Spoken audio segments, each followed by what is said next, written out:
They say a single glance can change the course of a life.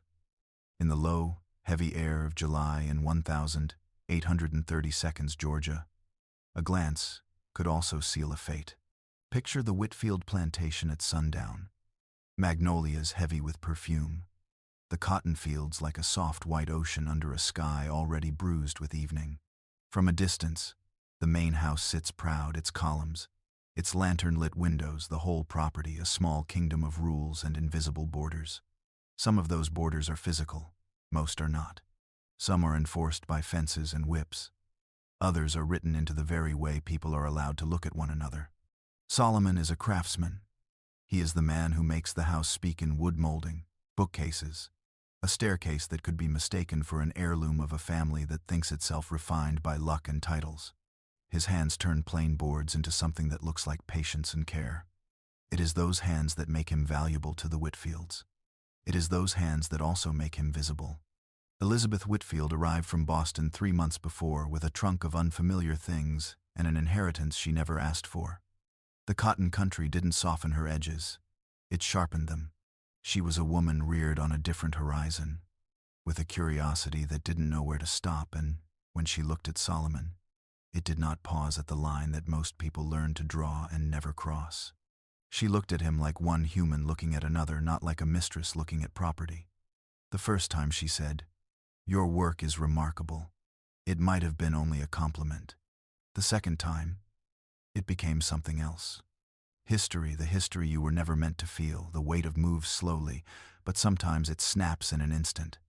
On the Whitfield plantation that summer, that snap had a sound like a glass breaking in a quiet house. Solomon learned to read in secret. A Bible hidden by his mother became his only passport to words. He had learned more than letters. He had learned that knowledge could be a dangerous thing, but he also learned, from some elderly master in Virginia, who was not entirely heartless, that certain books could be entrusted when other men were gambling a man's body away for a bottle or a debt. That secret literacy set a seam in Solomon's life, a seam he kept hidden until someone with a different map of the world began to notice the seam. Elizabeth noticed more than the seam. She noticed the man who would not look away, who had eyes that carried not only the salt of the sea but the weight of reading, of memory. She noticed his careful hands. She noticed his silence. She began to move in ways that didn't conform to the plantation script. She stepped into rooms without pretending they were always only rooms. She crossed thresholds the way a person who had been somewhere else does, as if it were possible to walk into a life and quietly change it. That quiet changed everything. It made the other people in the house look twice, whisper between themselves, and breathe warnings that had been in their mouths for years. Mammy Ruth, who had seen 100 rules, learned, and 100 punishments given, pulled Solomon aside once and whispered, "Keep your eyes down when the mistress is near." Her words weren't cruelty. They were a map. Her voice trembled not because she was afraid of Elizabeth, but because she was remembering what happens when people forget the map. It did not take long for the curiosity to become a dangerous closeness. A touch over a glass of water in the library. A hand that lingered on a chisel. A whispered plan delivered in the hush of a midnight springhouse.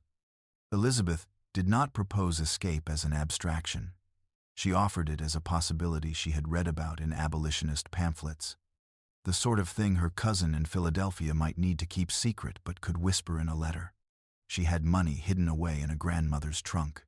She believed, if hope can be believed by someone who has never been forced to run, that Midwestern safe houses and Quaker farms could change the geometry of their lives.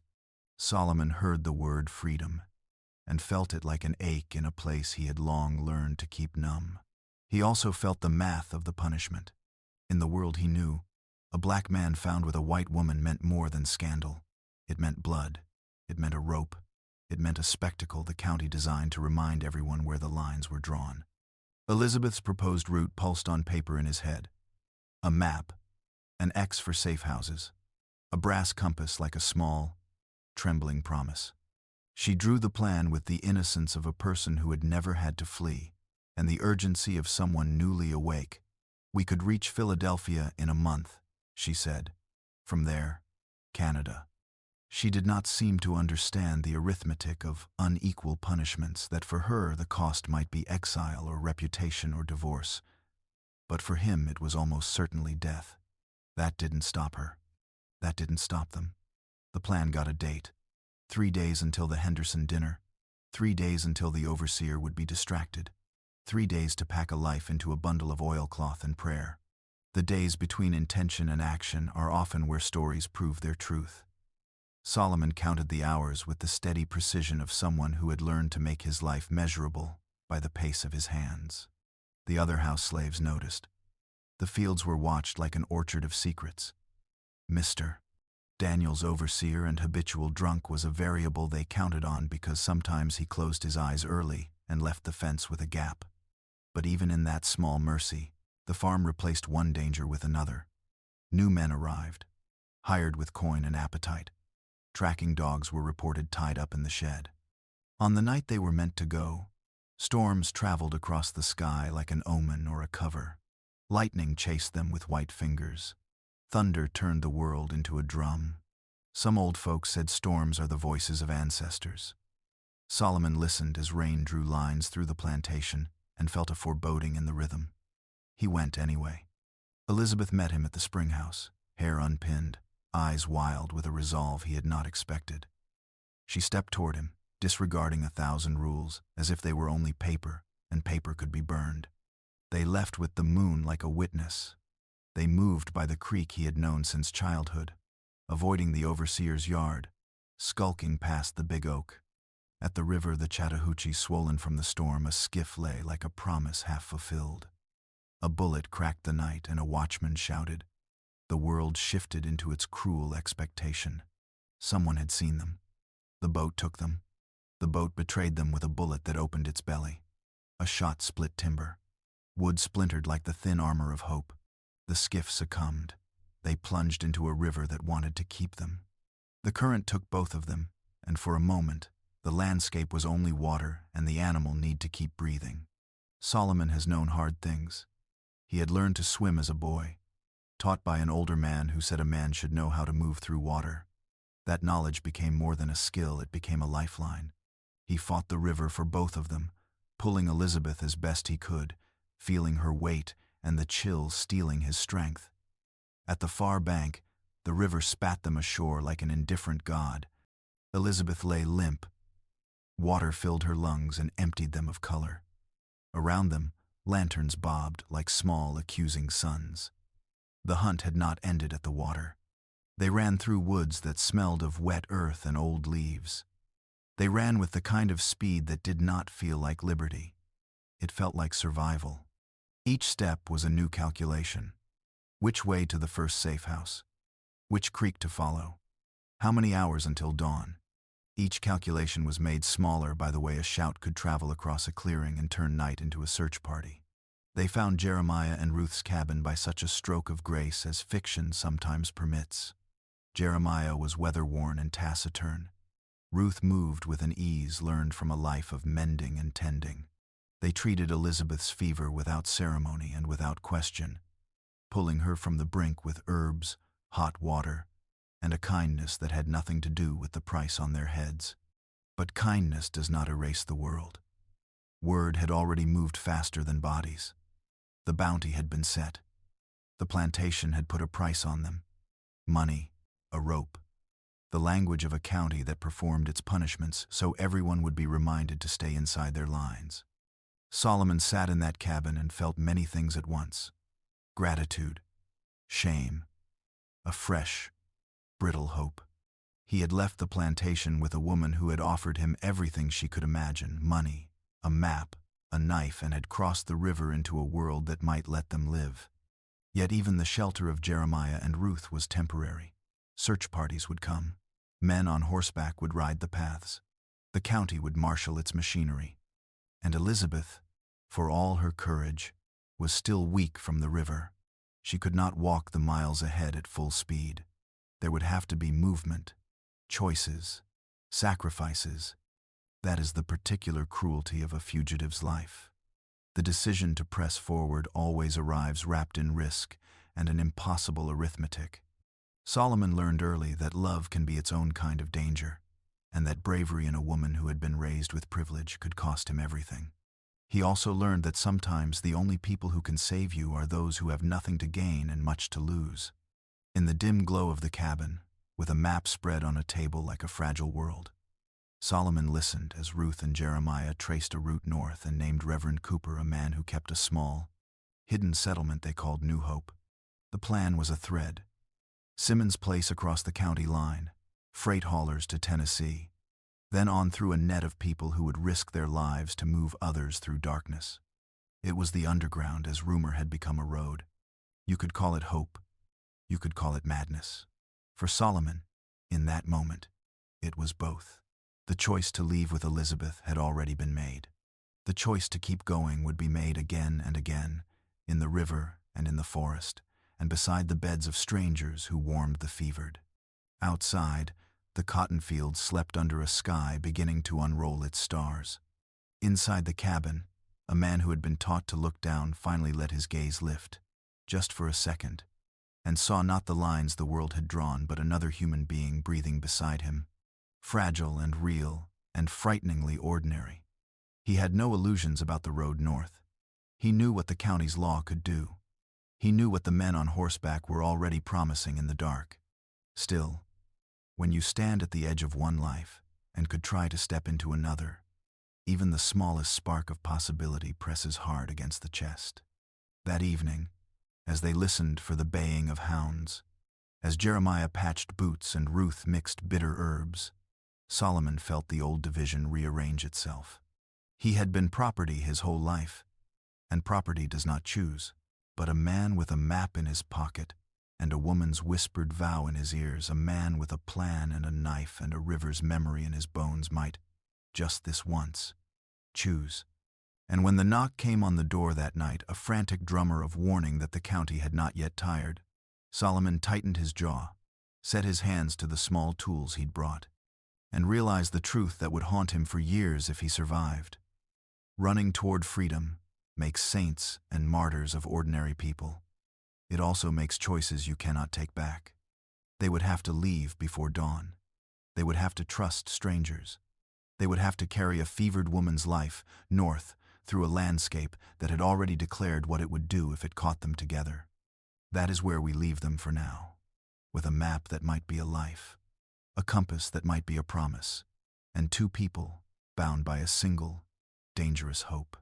In the morning, the colony of New Hope will decide whether they can move at dusk. Solomon will sleep badly and wake harder. Elizabeth will still cough and murmur names that are not his. Outside, the county turns its gears. Somewhere, horses are being saddled.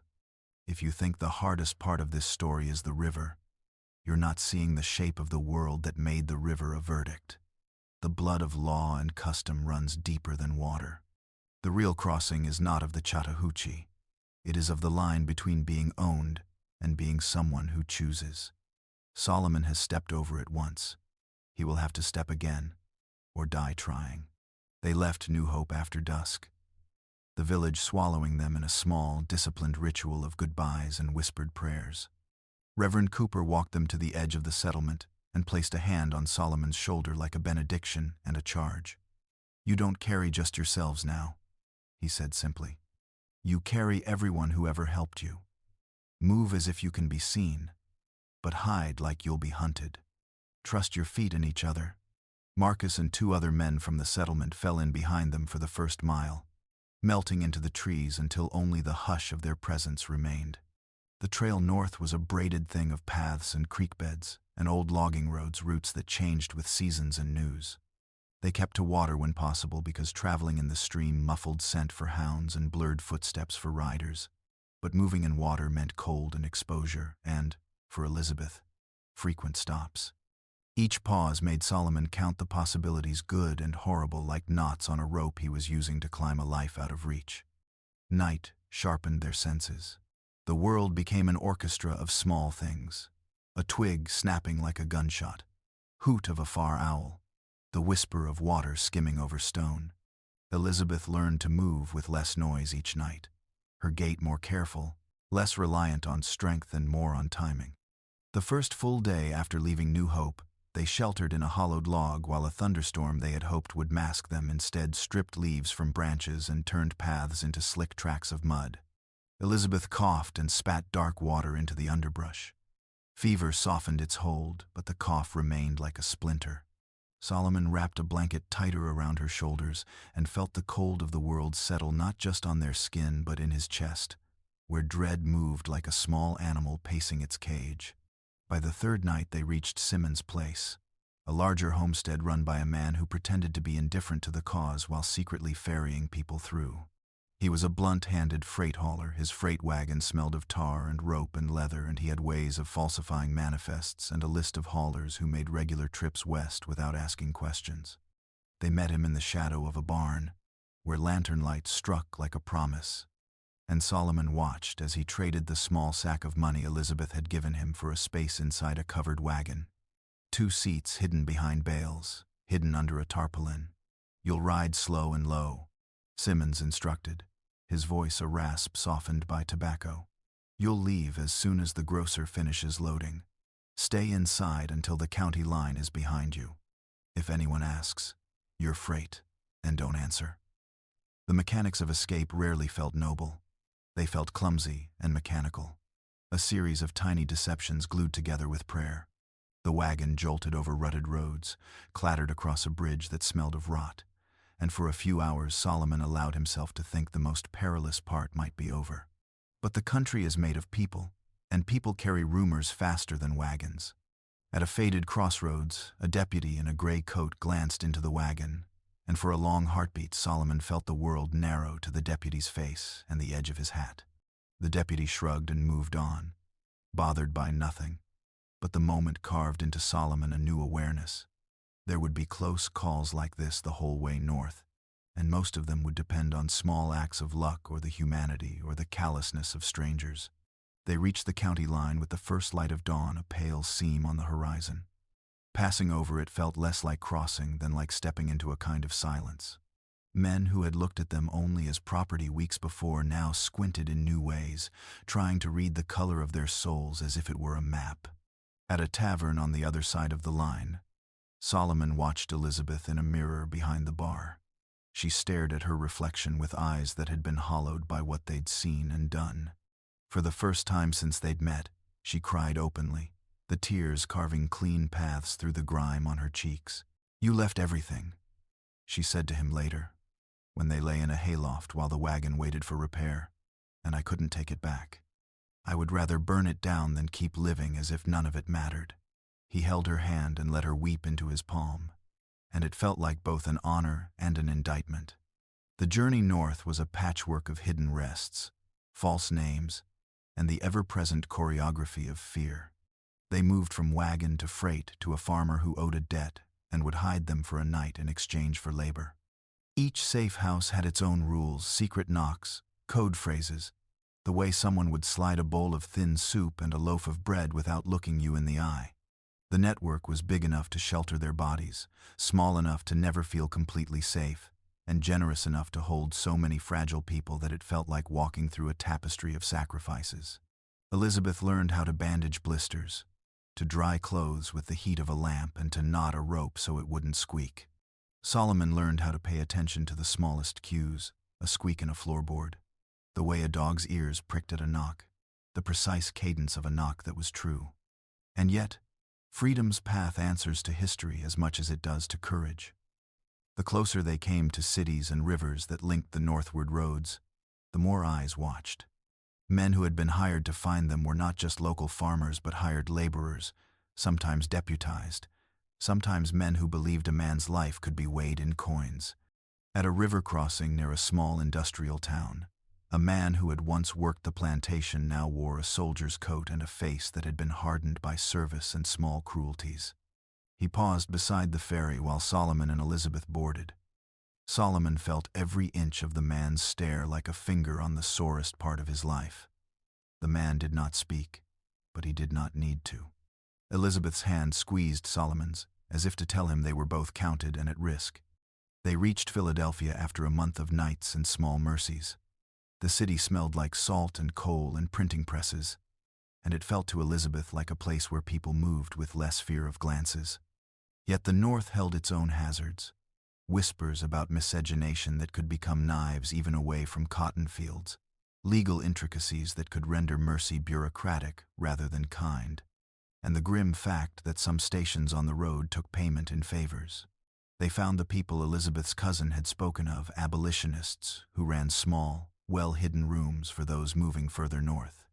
A Quaker woman with hands like folded linen gave Elizabeth clean clothes and a small shawl that smelled faintly of lavender and iron.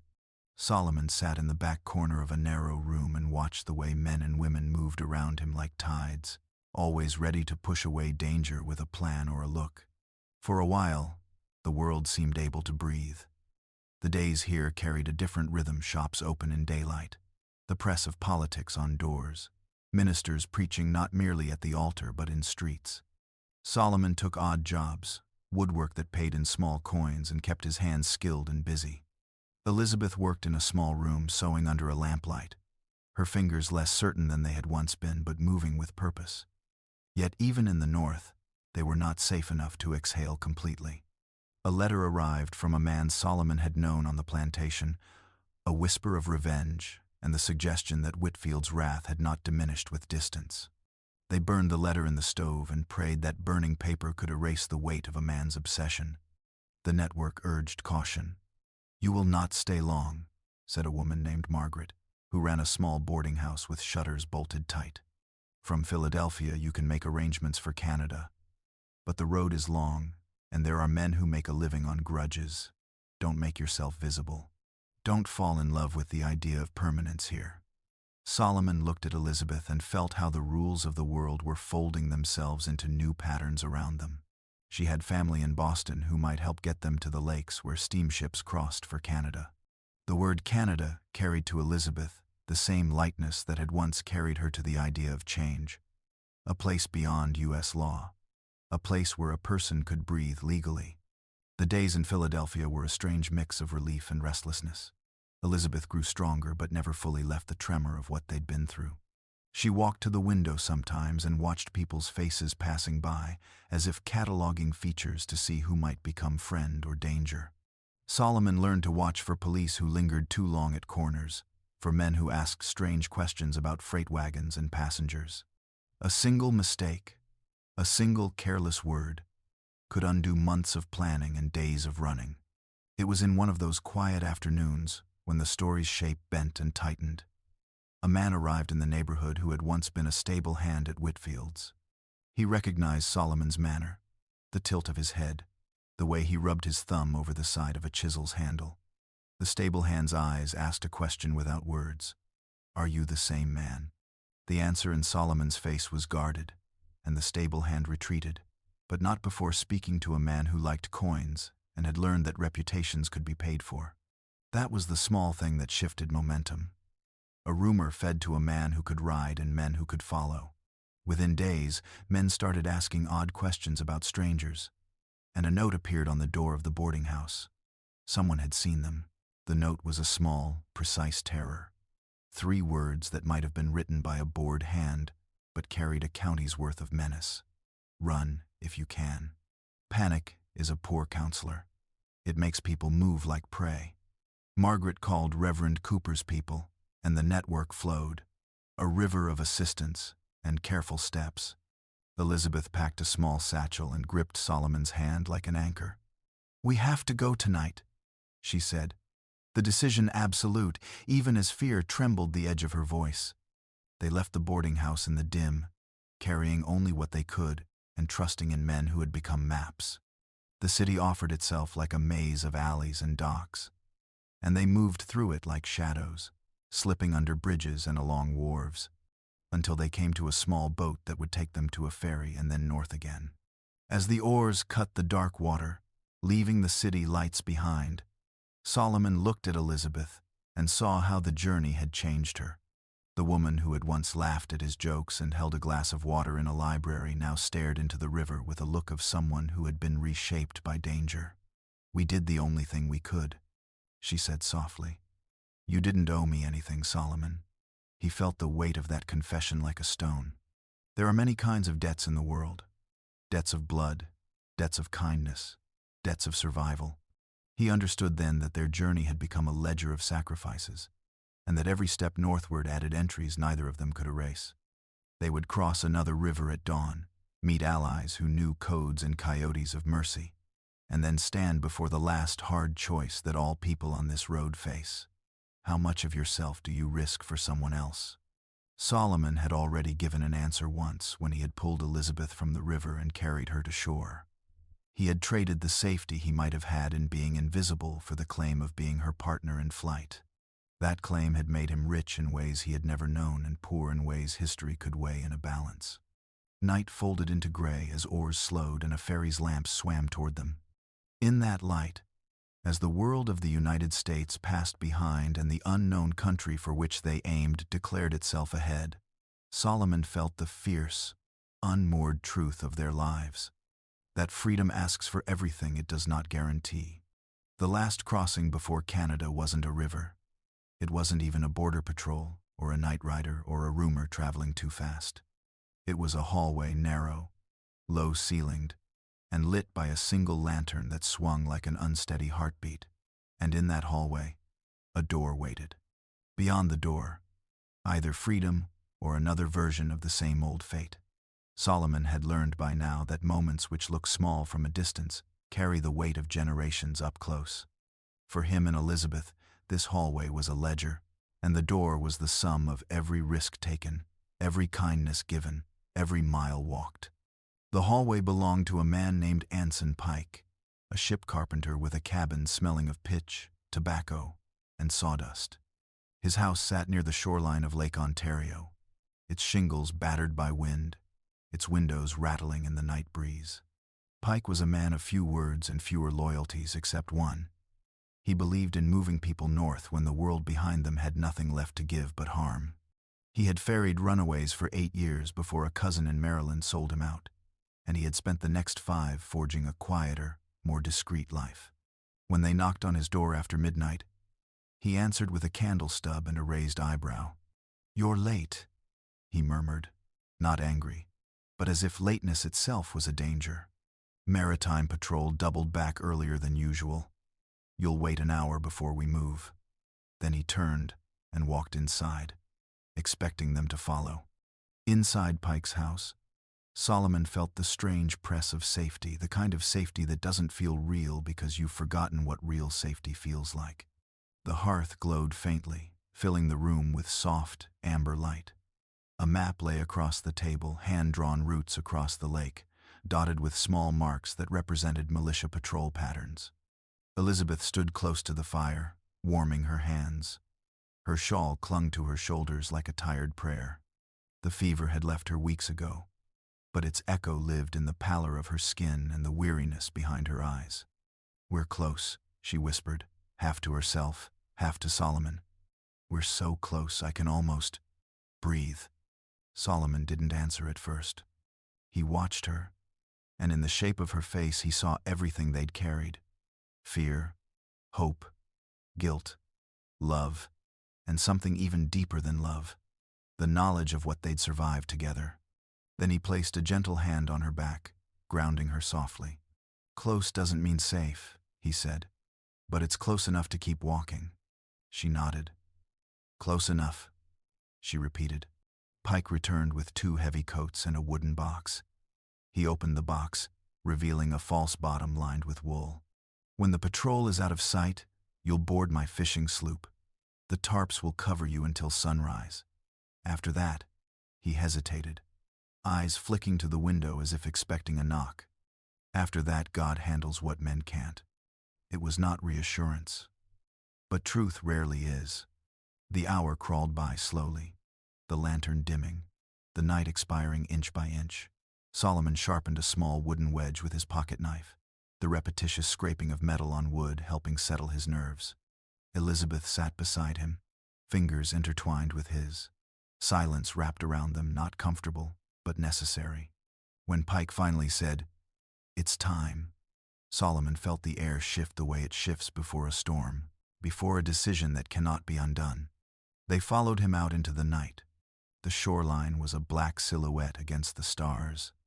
the lake stretching out like a sheet of trembling silver. Pike's sloop sat tied to a mooring post, its sail furled, its deck cluttered with nets that would serve as camouflage.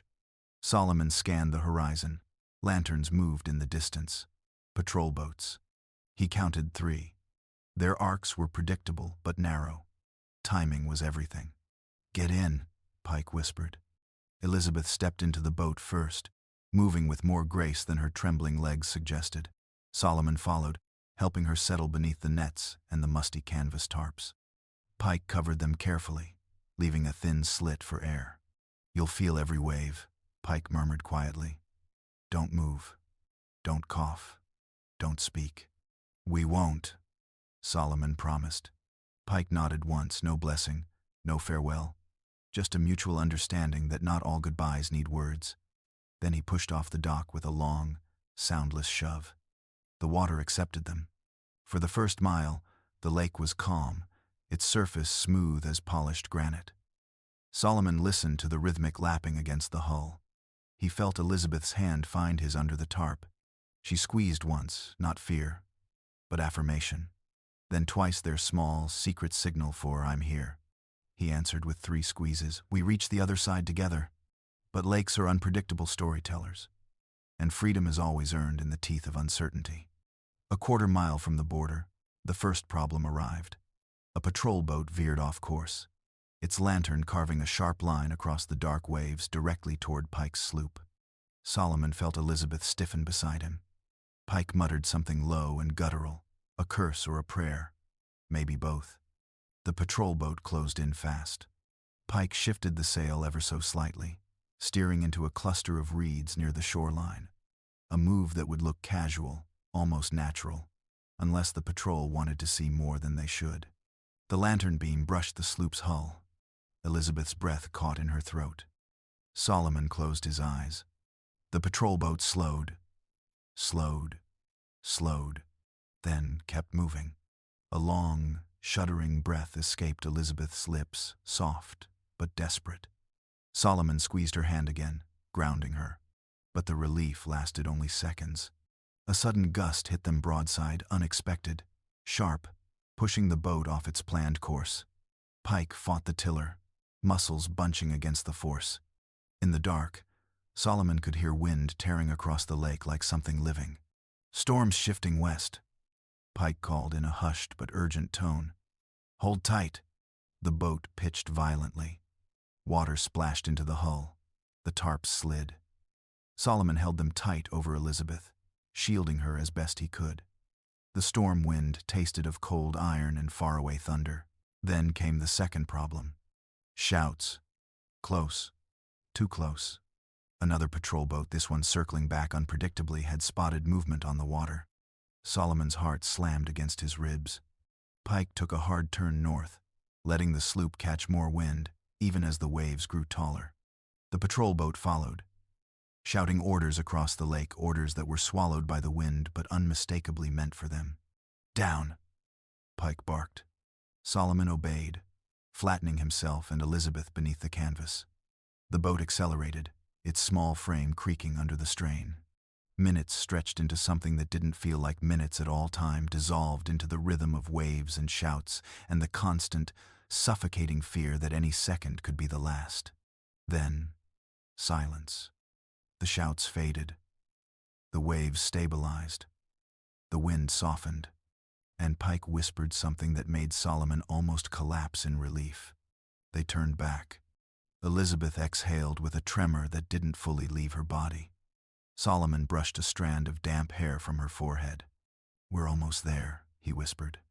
Another 15 minutes passed, 15 minutes that felt like standing at the edge of the world, waiting for the world to blink.